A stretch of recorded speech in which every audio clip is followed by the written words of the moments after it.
La ville de Saint-Denis vous présente Dionicité Actu.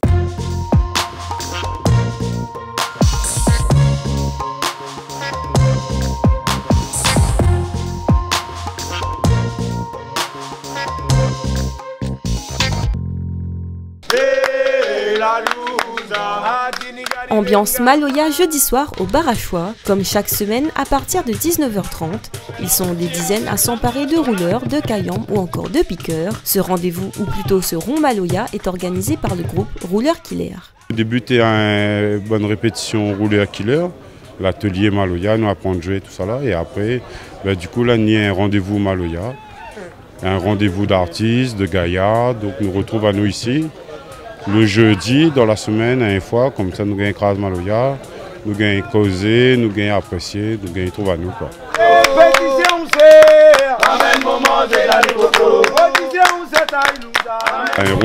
Maloya, c'est ça même. On a plusieurs gaillards de toutes sortes qui débarquent, qui arrivent, retrouvent.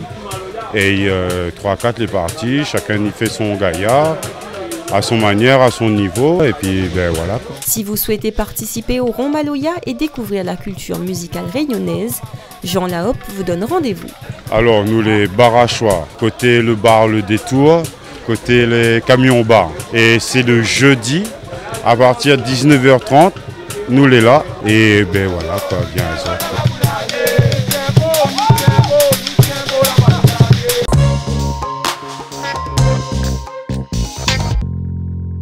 C'est fait, le tout premier camp des Noirs du Roi a été inauguré cette semaine dans le quartier de la Petite-Île. C'est ici que des centaines de travailleurs esclavisés et engagés ont vécu. Pour leur rendre hommage, les associations Racine CAF et Label Frères de Son ont posé une plaque en signe de reconnaissance et de respect à ceux qui ont contribué à construire la Réunion. Il y a le nom de 539 personnes qui ont été affranchis en 1841, qui se sont mariés, qui sont devenus des citoyens de la ville de Saint-Denis.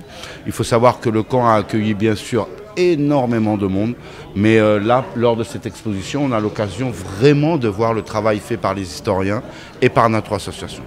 Pour les deux associations, la pose de cette plaque est primordiale. Pour la mémoire collective, pour notre pays, pour les habitants, pour vraiment retrouver notre ancrage, comme j'ai eu l'occasion de le dire, et pour retrouver notre humanité.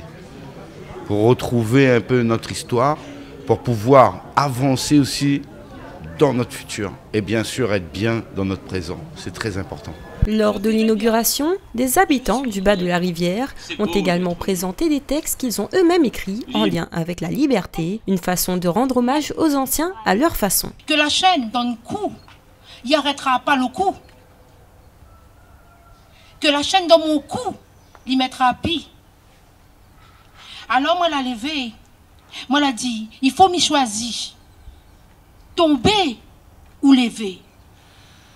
Ça c'est mon liberté. Pour la ville, le 20 décembre est donc l'occasion de fêter l'abolition de l'esclavage, mais surtout de montrer le travail de mémoire effectué par les associations et le public, un travail historique qui permet à tous de connaître le passé et le pourquoi on fête le 20 décembre.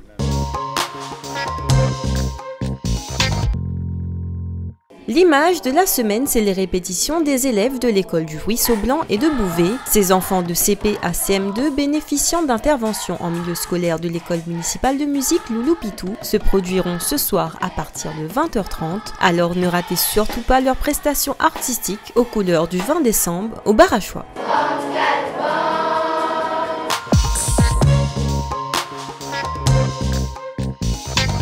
Ce vendredi, c'est le 20 décembre qui est à l'honneur. Retrouvez cet après-midi dès 17h le défilé de la liberté. Du jardin de l'État au Barachois, plus de 1600 personnes donneront toute l'énergie, le dynamisme et l'enthousiasme qu'elles ont pour commémorer en danse, en chant et en musique l'abolition de l'esclavage de 1848. À partir de 20h, c'est la nuit de la liberté sur le Barachois. Des concerts vous attendent avec des artistes, l'Indigo, Jairo ou encore Flambola, sans oublier l'Okier l'école avec les enfants du Vauban et de la montagne.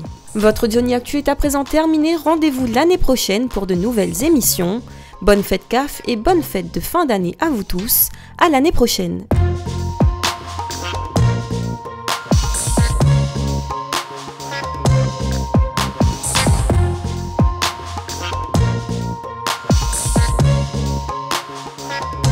La ville de Saint-Denis vous a présenté Dionicité Actu.